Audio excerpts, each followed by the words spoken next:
নমস্কাৰ আমি এতিয়া ক্লাস 10 ৰ প্ৰথম চেপ্টাৰটো আৰম্ভ কৰিব লৈছো প্ৰথম চেপ্টাৰটো হৈছে বাস্তৱ সংখ্যা ইয়াত আছে ইউক্লিডৰ কলন বিধি বা ইউক্লিডৰ বিভাজন প্ৰমেয়িকা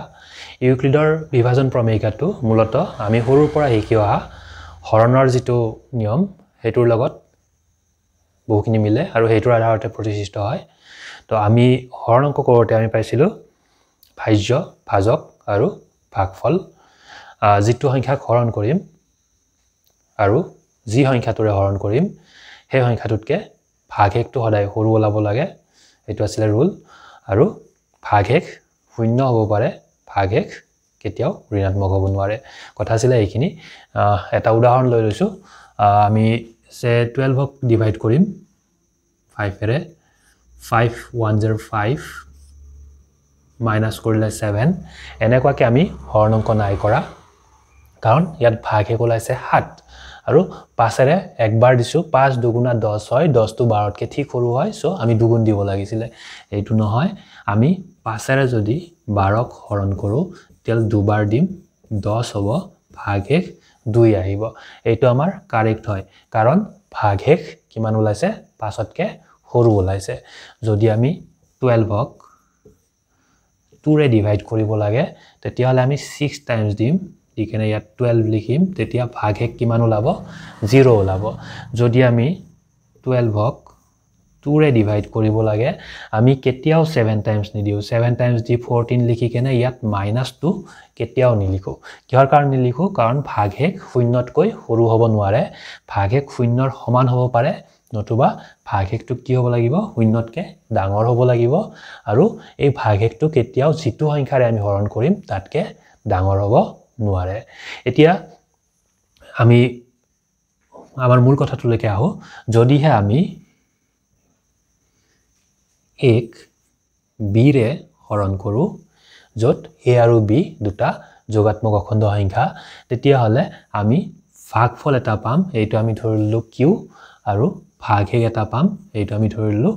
r এতিয়া এটা হৰণ অংক সম্পূৰ্ণ শুদ্ধ হ'ব লাগিলে ইয়াৰ যেটো ভাগফল আৰু যেটো ভাগহেক হেতু নিৰ্দিষ্ট কাৰণ এটা হৰণ অংকৰ আমি কেতিয়াও দুটা ৰিজাল্ট নাই পোৱা এতিয়ালৈকে এই ক্ষেত্ৰত যদি আমি 1 b ৰে ডিভাইড কৰো 1 b ৰে হৰণ কৰিলে যেটো ভাগফল পাম হেতু নিৰ্দিষ্ট আৰু যেটো ভাগহেক পাম হেতু নিৰ্দিষ্ট এতিয়া ভাগহেকৰ ক্ষেত্ৰত আমি এইখিনিৰ পৰা কি বুজি পালো ভাগহেকটো সদায় শূন্যতকৈ ডাঙৰ হ'ব লাগিব কাৰণ ঋণাত্মক সংখ্যা ওলাব নোৱাৰে ভাগহেকটো শূন্য হ'ব পাৰিব নতুবা শূন্যতকৈ ডাঙৰ হ'ব পাৰিব আৰু ভাগহেকটো কেতিয়াও বিতকৈ ডাঙৰ হ'ব নোৱাৰিব এতিয়া ইউক্লিডৰ বিভাজন প্ৰমেয়িকাত কোৱা হৈছে দুটা যোগাত্মক অখণ্ড সংখ্যা a আৰু b দিয়া থাকিলে সদায় আন দুটা অখণ্ড সংখ্যা পোৱা যায় q আৰু r অদ্বিতীয় সংখ্যা পোৱা যায় যাতে a = bq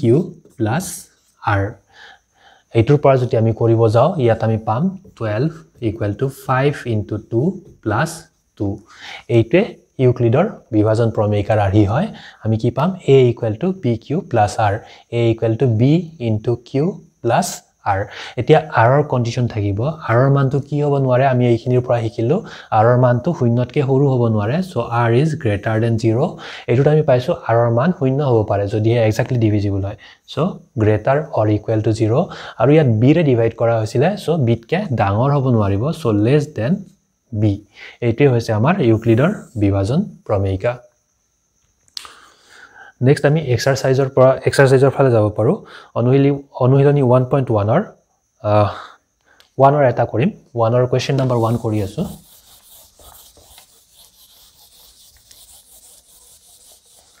1 ৰ কোৱেশ্চন নম্বৰ 1 ত আমাক দিয়া আছে কি ইউক্লিডৰ কলন বিধি ব্যৱহাৰ কৰি গখা উলিওৱা 1 ৰ 1 টো দিয়া আছে 135 আৰু 225 ইয়াৰ এটা হ'ব a এটা হ'ব b আৰু যেটো ডাঙৰ হ'ব এটো হ'ব a যেটো সৰু হ'ব এটো হ'ব আমাৰ b এতিয়া আগৰদৰে হৰণ কৰিও আমি চাব পাৰো 225 ইয়াক আমি ডিভাইড কৰিব লাগে 135 এৰে 135 এৰে ডিভাইড কৰিলে আমি এবাৰ দিব পাৰিম এবাৰ পূৰণ কৰিলে হ'ব এটো 135 সো মাইনাস কৰিলে 5 ৰ পৰা 5 গলে আমাৰ 0 12 হৈ গল 12 ৰ পৰা 3 গলে 9 আমি পালো 90 এইখিনিৰ পৰা যদি ইউক্লিডৰ বিভাজন প্ৰমেয়িকাৰ আৰ্হিত লিখো তেতিয়া হলে আমি কি লিখিব পাৰিম 225 equal to 135 into 1 so 135 into 1 ভাগে কিমান হৈ গল 90 এটো আমি প্লাস লিখিব লাগিব সো প্লাস 90 এটো আমাৰ কি হল ইউক্লিডৰ কলন বিধি সো আমি ইয়াত লিখিম ইউক্লিডৰ কলন বিধি মতে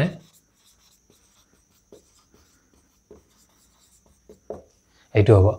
225 equal to 135 into 1 plus 90 এতিয়া ইয়াত ভাগেক 90 পাইছিলো কিহেৰে হৰণ কৰিছিলো 135 এৰে এতিয়া আমি 90 ৰে হৰণ কৰিম কাক 90 ৰ ওপৰত যেটো আছে তেতিয়া কিমান আছে 135 অৰ্থাৎ আমি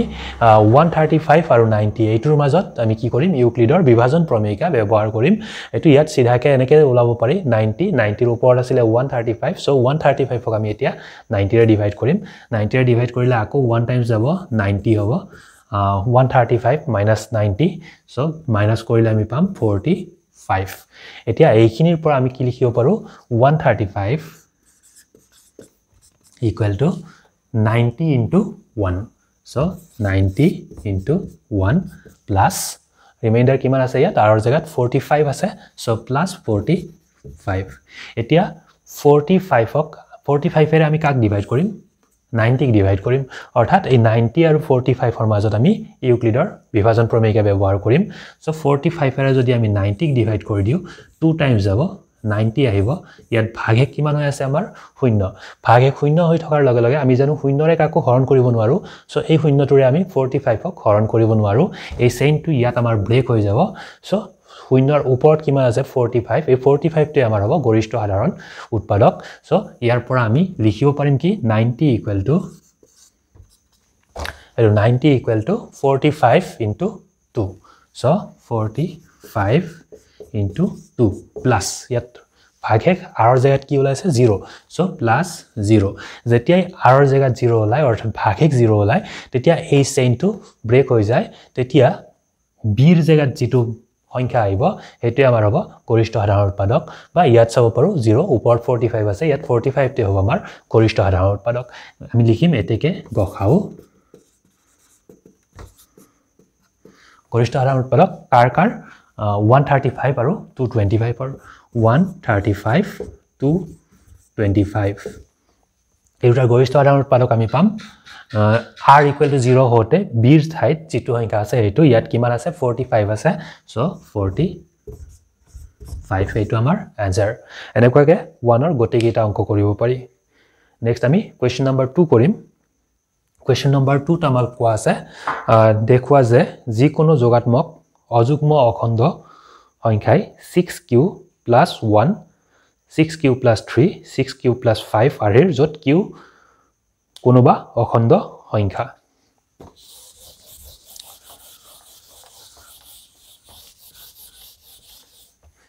ইয়াত আৰহি আমাক দিয়া আছে 6q + 1 6q + 3 6q + 5 আৰু গতে কিটা কোৱা আছে অযুগ্ম অখণ্ড সংখ্যা সো ইয়াত ভালকে চাবলৈ গলে বিৰ জাগাত 6 আছে গতিকে আমি এনেকুৱা লিখিব পাৰো ধৰা হল কোৱেশ্চন নম্বৰ 2 ধৰা হল a কোনোবা এটা যোগাত্মক অখণ্ড সংখ্যা a কোনো এটা যোগাত্মক অখণ্ড সংখ্যা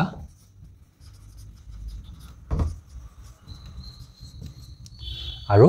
আগত a আৰু b পাইছিলো b equal to 6 আমি লিখিম আৰু b equal to 6 এতিয়া ইউক্লিডৰ কলন বিধি মতে কি হ'ব a equal to bq plus r আছিল সো আমি লিখিম ইউক্লিডৰ কলন বিধি মতে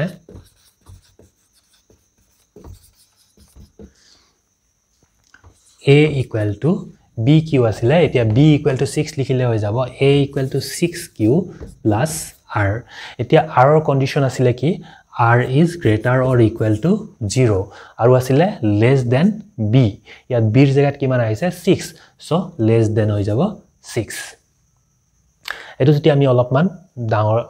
বহলাই লিখো তেতিয়া হলে r equal to 0 হ'ব পাৰে so আমি কি পাম a equal to পাম 6q এতেকে r equal to 0 হ'ব পাৰে so a equal to কি হ'ব 6q next r শূন্যতকৈ ডাঙৰ হ'ব পাৰিব ডাঙৰ হলে কি হ'ব 1 2 3 4 5 6 হ'ব নোৱাৰিব less than 6 গতিকে 1 ৰ পৰা 5 লৈকে হ'ব পাৰে আলটিমেটলি কি r ৰ মানটো 0 ৰ পৰা 5 লৈকে হ'ব পাৰে আমি যদি লিখো তেতিয়া হলে a equal to 6q plus 1 a equal to 6q plus 2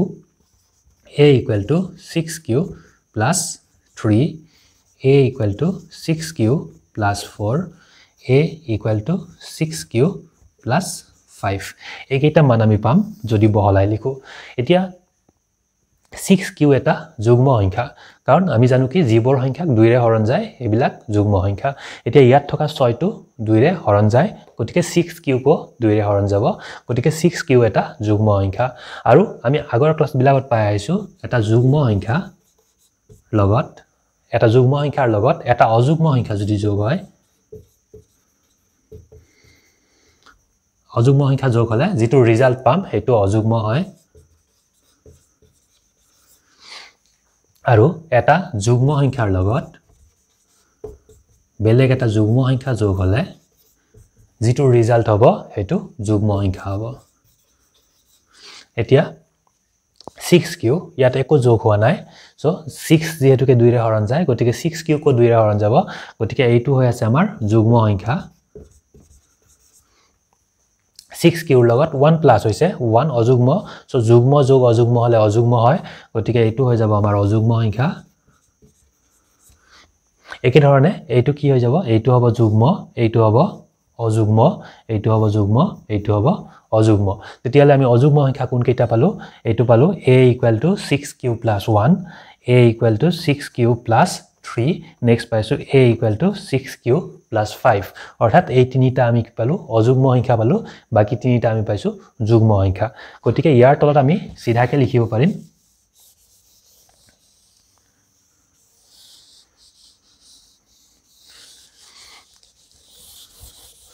এখিনি কৰাৰ পিছত আমি লিখিব পাৰিম এটিকে এ আমি ধৰিছিলো কোনোবা এটা যোগাত্মক অখণ্ড সংখ্যা গতিকে লিখিম এটিকে যি কোনো যোগাত্মক অখণ্ড সংখ্যাই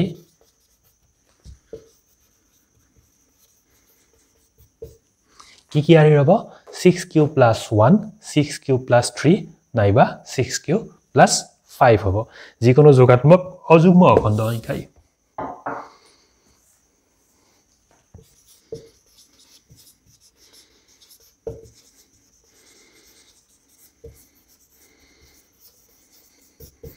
যিকোনো যোগাত্মক অযুগ্ম অখণ্ড সংখ্যাই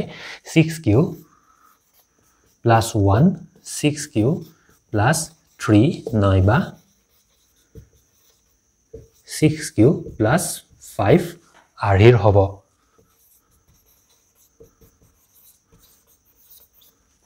এইটো আমি